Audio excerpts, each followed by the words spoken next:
그래서 보니까 거인병에 걸린 어떤 분이 나왔더라고요. 그분은 키가 커지는, 키가 계속 자라는 그 병에 걸려가지고 몸의 밸런스도 맞지 않고 또 뭐 허리를 비롯해서 뼈의 밀도가 되게 작아가지고 호고날 이런저런 질병에 걸려서 제대로 서 있는 것도 힘들고 또 제대로 걷는 것도 굉장히 불편해서 매일 뭐 앉아서 생활하거나 누워서 생활을 하신다라고 하더라고요. 분명 우리 신체는 어렸을 때에는 자라가다가도 어느 정도 나이가 되면 성장이 멈춰야 됩니다. 그렇게 해야지 이제 몸의 밸런스도 맞고 건강하게 살아갈 수 있습니다. 그런데 이제 이 신앙적인 부분에 있어서는 좀 이와는 반대로 생각해야 되겠다 싶습니다. 신앙은 절대 성장이 멈춰서는 안 됩니다. 신앙적인 부분은 우리가 하나님 앞에서는 마지막 순간까지 성화라고 하죠. 거룩하게 변화되어지는, 즉 날마다 자라가는 신앙의 성장 과정을 거쳐야 됩니다. 즉 우리는 지속적으로 신령한 것들을 사모하면서 하나님이 우리에게 베풀어 주시는 하늘의 은혜를 공급받는 가운데 끝없이 영적인 성장을 이루어 가야 된다라는 겁니다. 여러분, 그 이스라엘 백성들이 광야에서 생활할 때를 한번 생각해 보십시오. 제가 몇 번 말씀드렸던 것처럼 하나님께서는 광야에서 생활하던 이스라엘 백성들을 위해서 매일 아침마다 하늘에서 만나를 보내주시지 않았습니까? 근데 이제 여러분, 그 만나를 그날 먹지 않고 아껴두었다가 내일 먹으려고 하면 그 만나가 어떻게 되어버렸습니까? 썩어서 악취가 났고 벌레가 일어났습니다. 그래서 먹을 수가 없었습니다. 그러니까 이제 하나님께서는 만나는 그날 주신 것은 그날 먹어야 했지 하루를 넘기면 먹지 못했다라는 것이고, 이 말은 결국 어제 받은 양식으로는 오늘을 살아갈 수 없기 때문에 하나님의 백성들은 날마다 하나님이 베풀어 주시는 새로운 은혜를 힘입고 그 은혜로 말미암아 살아가야 된다라는 영적인 것을 가르쳐 주시기 위해서 그날 먹을 만나를 그날에만 먹을 양만큼 보내주셨고 다음 날에는 먹지 못하도록 하셨다라는 거죠. 다시 말해서 우리의 신앙도 날마다 하나님과 교제하면서 그날 하나님이 우리에게 부어주시는 새로운 음식을 먹어야지 계속해서 어제 먹었던 양식으로, 이전에 먹었던 양식으로 오늘도 먹고 내일도 먹고 그러면 안 된다라는 겁니다. 하늘에서 내려온 만나가 하루가 지나면 벌레가 일고 썩어서 악취가 진동을 했듯이 우리의 신앙 역시도 새로운 것을 찾지 않고 신앙의 성숙을 위해 노력하지 않은 채 그냥 이전에 누렸던 영광, 이전에 받았던 은혜로 살아가려고 하면 결국 넘어질 수밖에 없다라는 겁니다. 가만히 우리의 삶들을 살펴보면 처음 교회에 출석했을 때는 솔직히 뭐 말씀도 귀에 잘 들어오지 않았고 믿음도 잘 생겨나지 않는 것이 사실이지 않습니까? 그러다가 이제 어느 순간에 큰 깨달음이 일어나게 되고 복음의 빛을 발견하게 되면 내게 베풀어 주신 구원의 은혜에, 내가 받은 사랑에 너무 감사하고 감격하게 됩니다.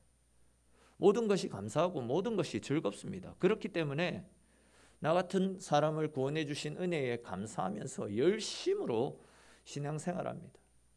열심으로 주의 교회를 섬기고 하나님 나라를 위해서 봉사합니다. 그러다가 이제 시간이 지나면서 직분도 받고 교회 생활에 조금씩 익숙해지면서 요령 아닌 요령도 생기고 또 시간이 지나면서 힘도 딸리니까 이전만큼 힘을 내고 또 이전의 열정으로 섬긴다라는 것이 쉽지 않은 것은 분명 사실인 것 같습니다. 말씀을 들어도 솔직히 뭐 다 똑같은 말씀 같고 어떤 때에는 말씀에서 기록하고 있는 것과 내가 맞이하고 있는 현실 사이의 괴리가 너무 크기 때문에 신앙적 갈등을 겪는 것도 사실입니다.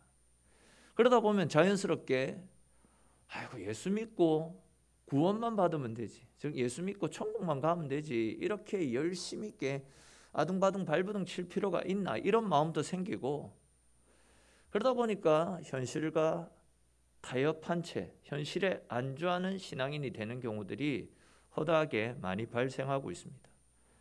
그러나 여러분 잘 아시겠지만 내 신앙이 도태되어 가고 있는데도, 즉 내 신앙이 현실에 안주한 채 그 자리에 머물러 있는데도 불구하고 그냥 현실에 안주한 채 내일에 대해서 꿈꾸지 않고 신앙의 성장을 위해서 아무런 노력도 하지 않고 살아가는 것은 굉장히 위험한 일이다라고 볼 수 있습니다. 그것은 앞에 말씀드렸던 이스라엘 백성들처럼 썩은 만나를 먹으려고 하는 어리석은 몸부림과 다를 바 없다라는 거죠. 우리에게는 오늘을 살고 내일을 살아갈 날마다의 새 은혜가 필요합니다. 새로운 말씀이 필요하고 새로운 능력이 필요하고 새로운 기도의 힘이 필요하다라는 거죠. 이와 관련해서 우리 잘 알고 있는 이사야서 43장 18절과 19절에 기록된 말씀을 같이 한번 읽어보도록 하겠습니다. 우리 앞에 화면 보면서 같이 읽겠습니다. 너희는 이전 일을 기억하지 말며 옛날 일을 생각하지 말라. 보라, 내가 새 일을 행하리니 이제 나타낼 것이라. 너희가 그것을 알지 못하겠느냐? 반드시 내가 광야의 길을 사막의 강을 내리니. 아멘. 자, 여기에도 보시면 지금 하나님께서 이스라엘 백성들을 향해서 너희는 이전 일을 기억하지 말고 옛날 일들은 생각조차 하지 말라라고 말씀을 하고 있습니다. 근데 이제 여기에 나타나고 있는 옛날 일, 이전 일, 이것이 무엇을 가르치는 표현이겠습니까?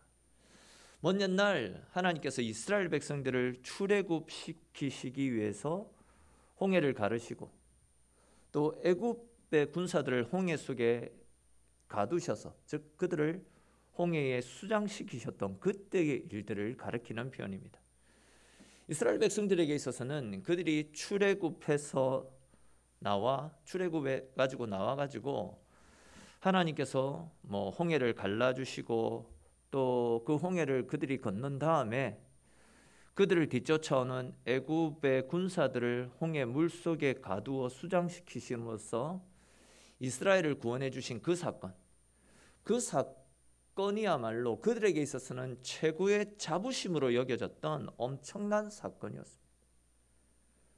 홍해가 갈라지는 그 기적들을 그들이 눈으로 목격했기 때문에, 그들을 죽이려고 혈안이 곤두서 있던 애굽의 군사들이 물속에서 다 빠져 죽는 것을 그들이 직접 목격했기 때문에 그것은 그들에게 있어서 엄청난 사건이었고 엄청나게 큰 은혜로 다가왔더랬습니다. 그러다 보니까 이스라엘 백성들은 시편이나 이사야서 또한 신약 성경에서도 그들이 홍해를 건널 수 있도록 하나님이 베풀어 주셨던 그 은혜를 시로 기록해서 어떤 일들이 있을 때마다 그 노래를 부르고 하나님께 찬송을 돌립니다. 그리고 자녀들에게도 홍해 사건을 계속해서 가르쳤다라는 거죠. 그만큼 이 홍해 사건은 이스라엘 백성들에게 있어서는 절대 잊을 수 없는, 또 잊어서는 안 되는 엄청난 사건이었습니다.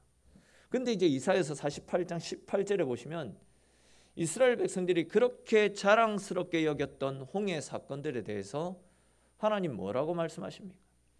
이제 너희는 이전 일을 기억하지 말고 옛날 일은 생각하지도 말라라고 말씀하고 있습니다. 근데 중요한 것은 왜 하나님께서 이스라엘 백성들이 이렇게 최고의 자부심으로 여기는 홍해 도하 사건을 이제는 기억하지도 말고 생각하지도 말라라고 말씀하셨겠냐라는 겁니다.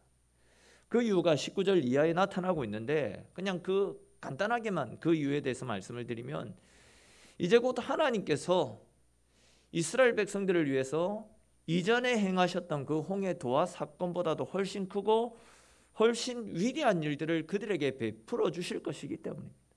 다시 말해서 하나님께서는 앞으로 이스라엘 백성들을 진짜 상상할 수도 없는 엄청난 능력으로 그들을 지켜주시고 그들에게 많은 은혜를 베풀어 주실 것이기 때문에 이전 일들에 매여서 이전 일들을 생각한다고 하나님이 앞으로 베풀어 주실 은혜를 놓쳐서는 안 된다. 바로 그런 측면에서 이 말씀을 하고 있다는 거죠. 조금 다르게 표현하면 하나님이 너희에게 새로운 은혜들을 부어주실 것인데 이전에 경험했던 그 은혜만 기억하고 예전에 누렸던 그 영광만 생각하고 그 자리에 머물러 있어서 새 은혜를 받을 수 있겠느냐라는 겁니다. 이전 것에 매여 있으면 새로운 것을 받지 못한다라는 그런 측면으로 말씀을 주셨다라는 거죠. 이와 관련해서 사도 바울 역시도 비슷한 이야기를 한 것이 있는데 우리 빌립보서 3장 13절 14절에 나타나는 말씀도 같이 한번 읽어봅시다. 빌립보서 3장 13절 14절 말씀입니다. 같이 읽겠습니다. 형제들아 나는 아직 내가 잡은 줄로 여기지 아니하고 오직 한 일 즉 뒤에 있는 것은 잊어버리고 앞에 있는 것을 잡으려고 표대를 향하여 그리스도 예수 안에서 하나님이 위에서 부르신 부름의 상을 위하여 달려가노라. 아멘. 우리가 알고 있듯이 사도 바울이 얼마나 신실하게 살아왔던 사람입니까? 그는 복음을 전하다가 복음 때문에 죽을 뻔했던 경험이 한두 번이 아니었습니다. 또 그가 가는 곳곳에서 복음의 능력들이 수도 없이 나타나지 않았습니까? 모든 사람들이 그런 바울을 가르쳐서 바울이야말로 신약시대에 있어서 가장 위대한 사도였다라고 의심 없이 이야기를 하고 있지 않습니까? 진짜 바울이 행했던 일들은 엄청납니다. 말로 표현할 수 없습니다. 그런데 그런 바울이 하는 이야기가 무엇입니까? 나는 앞으로 내가 해야 될 일들을 위해서 과거에 행했던 일들은 다 잊어버리겠다라고 빌립보서 3장에서 이야기하고 있습니다.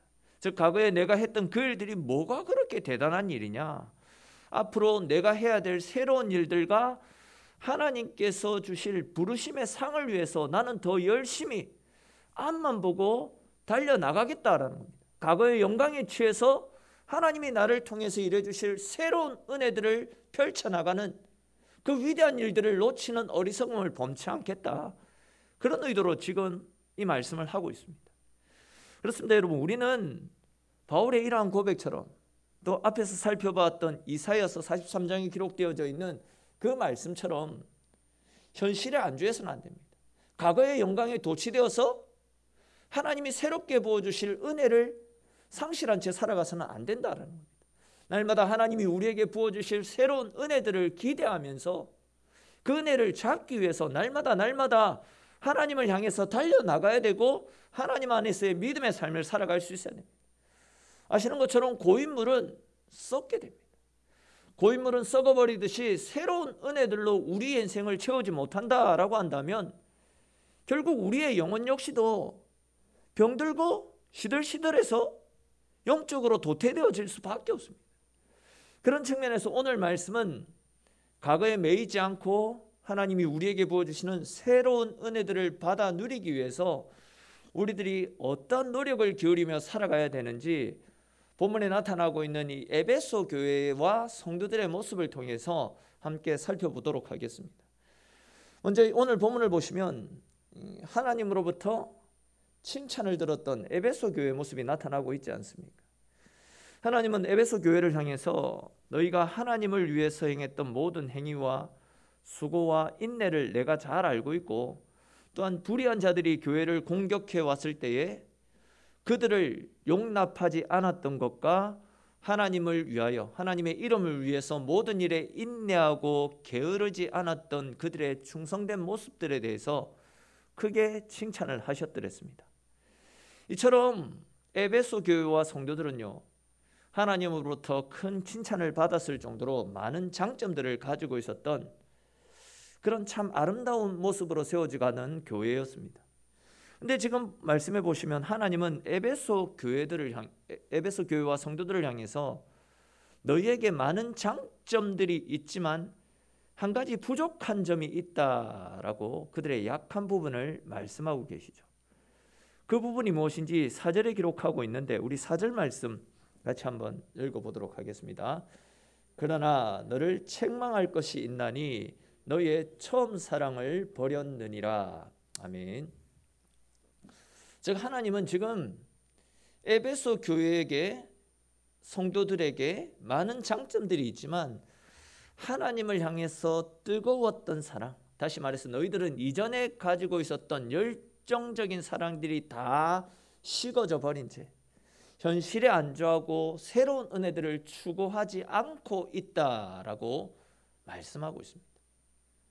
쉽게 말해서 과거에 도취되어서 현실에 안주하고 내일 베풀어 주실 새로운 은혜를 기대하는 마음 없이 살아가고 있다라는 것이죠.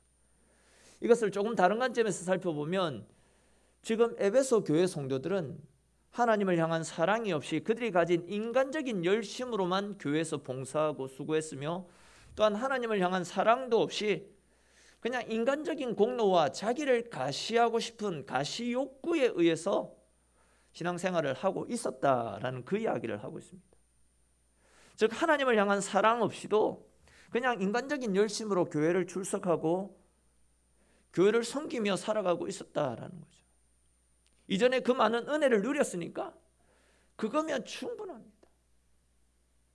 이전에 받았던 그 은혜로 하루하루를 살아가고 있었다라는 겁니다. 근데 이것은 에베소 교회 성도들만의 문제가 아니라 오늘날 이 시대를 살아가고 있는 우리 모두의 문제와도 같다 할 수 있습니다. 예배에 참석하는데 이전에 누렸던 예배에 대한 감격도 없이 시간만 때우고 앉아 있다가, 아니면 내 직분을 감당하기 위해서 교회에 오고 갑니다.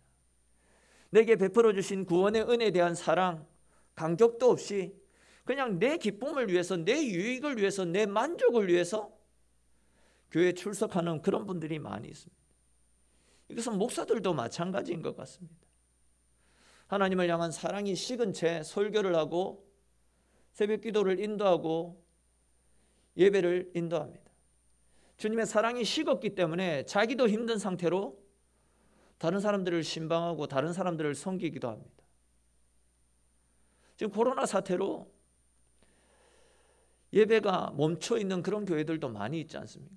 목사로서 참 부끄럽고 참 안타까운 것이, 예배를 쉬고 있는 그 상황이 편하다라고 이야기하는 거, 이럴 때 좀 쉬어야 되겠다라고 말하면서 예배를 내려놓고 있는 그런 상황들이 참 부끄럽고 참 안타까운 상황들이 많이 있습니다.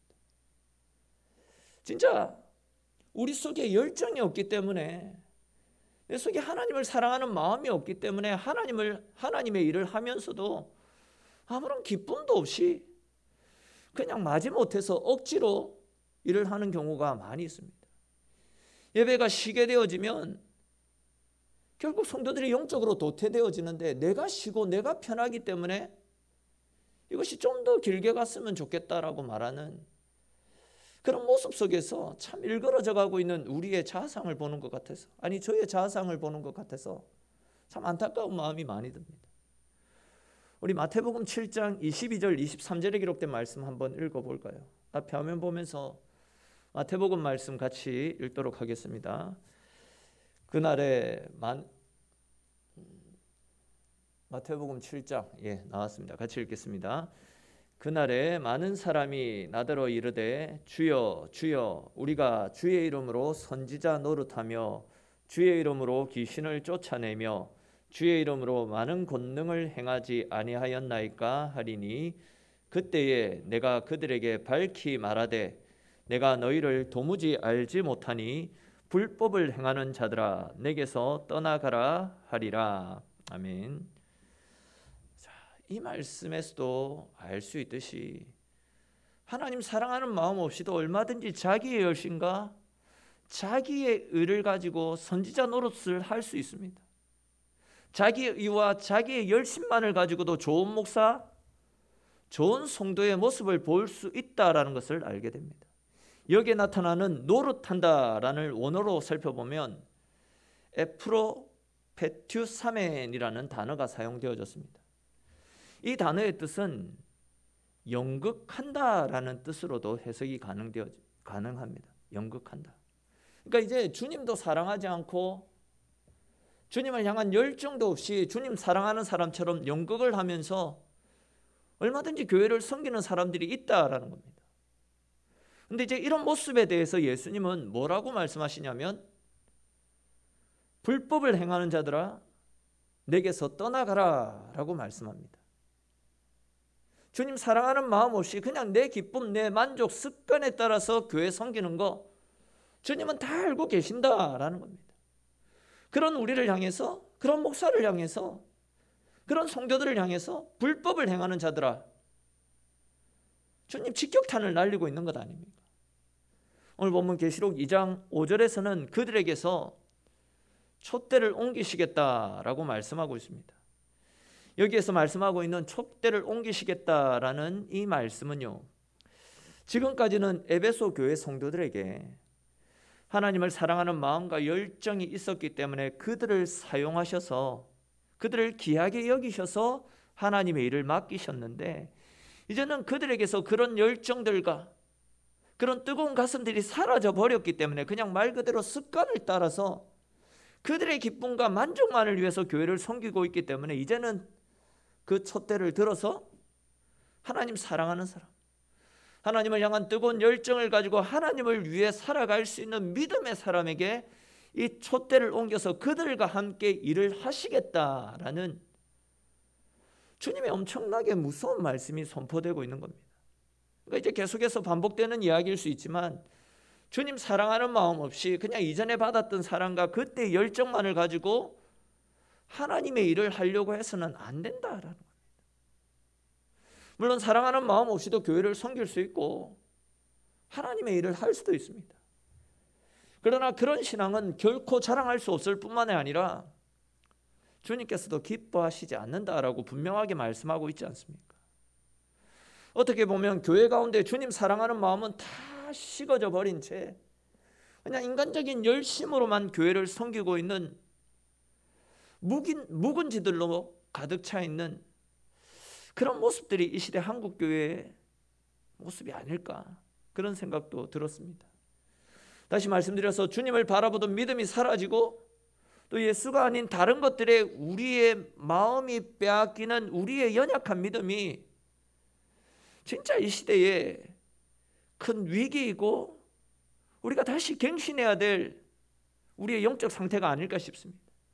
이렇게 우리의 신앙이 점점 죽어가고 하나님을 바라보던 믿음들이 우리 가운데서 사라져가고 있는데도 그것을 느끼지 못하고 그것을 인지하지 못하고 여전히 내가 교회에 나오고 있으니까, 내가 교회에서 직분을 감당하고 있으니까 나는 나름대로 괜찮은 신앙인이야, 이런 생각을 하면서 그냥 현실에 안주한 채 신앙생활하고 있지는 않습니까? 여러분, 그리스도인들이 그리스도 예수를 바라보지 않고 우리의 중심에 그리스도인답게 예수 그리스도를 중심에 모시지 않고 그냥 그리스도 없이 신앙생활하는 것만큼 진짜 신앙인들에게 더 큰 위기가 어디에 있겠습니까? 오늘 본문에서는 그리스도인들이 믿음을 잃고 세상과 똑같이 살아가는 모습에 대해서 질책하고 있습니다. 근데 이제 5절 말씀을 보시면 이렇게 현실과 타협한 채, 현실과 안주한 채 살아가고 있는 우리를 향한 하나님의 해결책도 함께 제시하고 있는데, 우리 5절에 기록된 말씀 다시 한번 읽어보도록 하겠습니다. 2장 5절 말씀 다시 읽겠습니다. 그러므로 어디서 떨어졌는지를 생각하고 회개하여 처음 행위를 가지라. 만일 그리하지 아니하고 회개하지 아니하면 내가 내게 가서 내 촛대를 그 자리에서 옮기리라. 아멘. 무슨 이야기입니까? 하나님 사랑하는 마음도 없고 또 신앙의 진보를 위해서 아무런 노력도 하지 않고 그냥 과거에 받은 사랑, 그거 하나만을 가지고 내 열심으로 내 의로 신앙생활에서는 안 된다, 그 이야기를 하고 있습니다. 그렇기 때문에 이제 계시록의 저자는, 즉 사도 요한은 우리를 향해서 너희의 신앙이 어디에서 그렇게 곤두박질 쳤는지를 생각해 보라, 그 권면을 하고 있습니다. 좀 더 구체적으로 말씀드리면, 언제부터 무엇 때문에 누구로 인해서 어떤 사건으로 인해서 너희의 신앙이 자라지 않고 있는지, 왜 하나님 사랑하는 마음이 우리에게서 떠나져 버렸는지 자기의 신앙을 점검해 보고 자기의 삶을 돌아보라라는 겁니다. 그러고 나서 보시면요, 그렇게 자신의 신앙을 점검해 보고 그 원인을 발견했으면 어떻게 하라고 말씀하고 있습니까? 속히 회개하라라고 말씀하고 있습니다. 이것을 조금 다르게 표현하면, 처음 사랑이 식어져 버린 것, 즉 현실에 안주한 채 습관에 따라서 나의 열심과 나의 의로 신앙생활하는 것은 하나님께 회개를 해야 될 정도로 하나님 앞에서 옳지 못한 일이다라는 겁니다.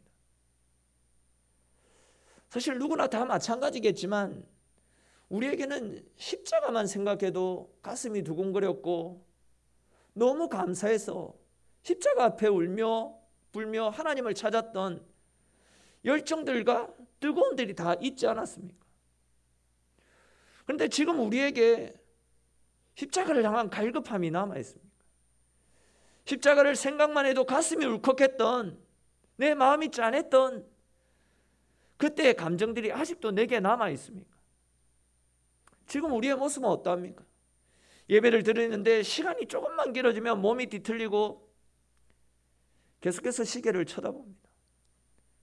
하나님의 말씀이 자장가로 들려올 때도 있습니다.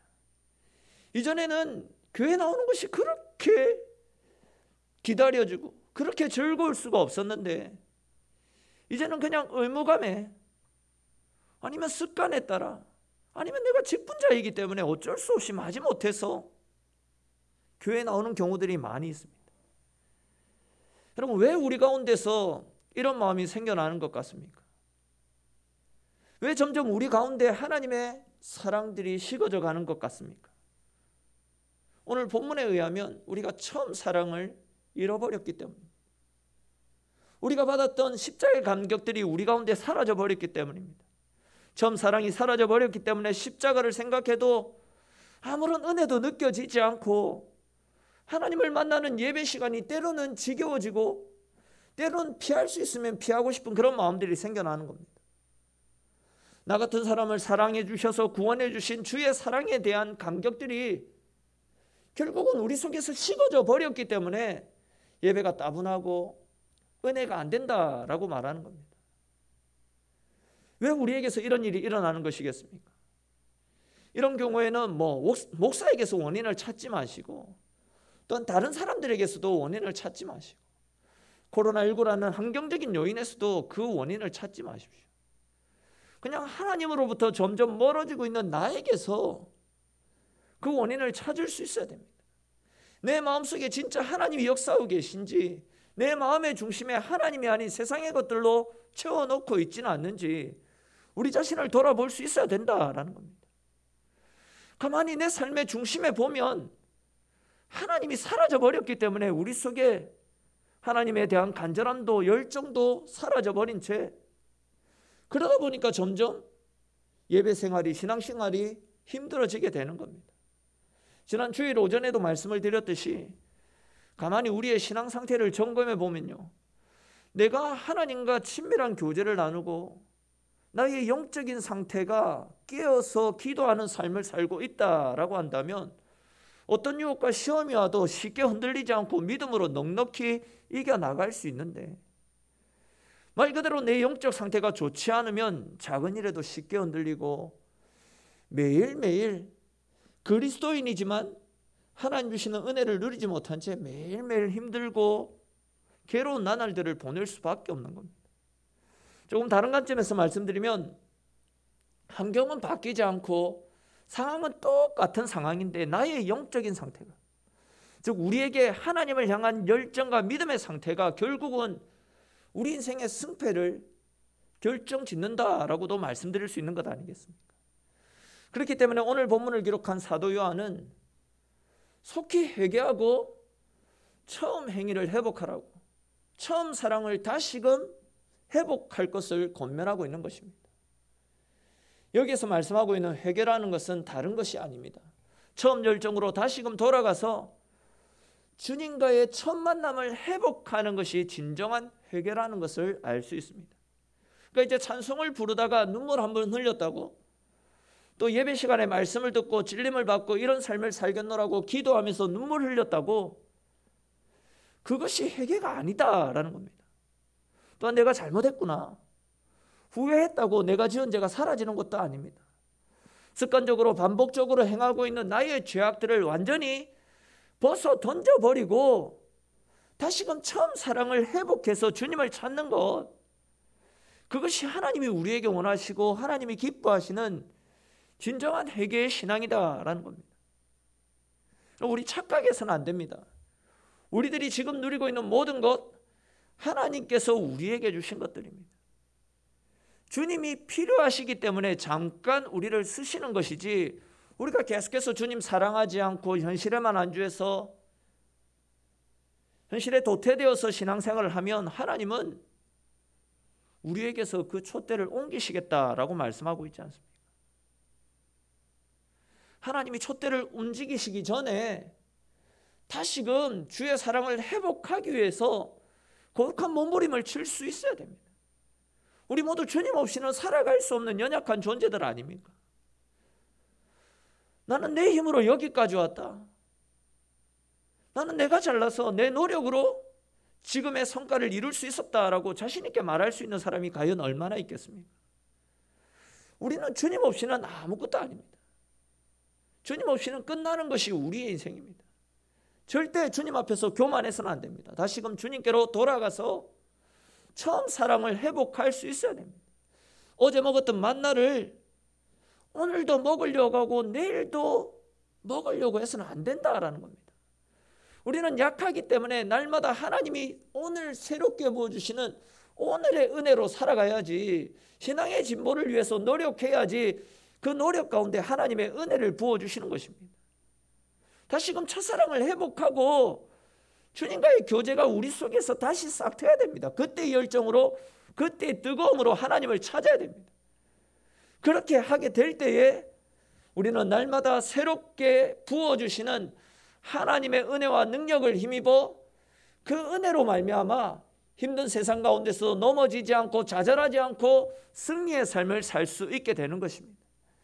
그러므로 저와 여러분들 모두가 오늘 나누고 있는 이 말씀들을 기억하시고, 우리 모두 하나님으로부터 멀어지고 있는 우리 자신과 아니라고 나태해져서 점점 형식적으로 굳어져 가고 있는 우리의 약함들을 진심으로 회개하고 진심으로 내려놓고 다시금 이전의 열정과 뜨거움으로 하나님을 찾으셔서 처음 받았던 그 사랑을 회복하고 하나님과의 깊은 교제가 다시 일어나서 내 힘과 내 노력으로 살아가는 인생이 아니라 하나님 주시는 은혜로 말미암아 날마다 하나님과 교제함으로 주님 주시는 은혜로 승리하며 주께 영광 돌리며 살아가시는 저와 여러분들의 삶이 될 수 있기를 주님의 이름으로 축원합니다.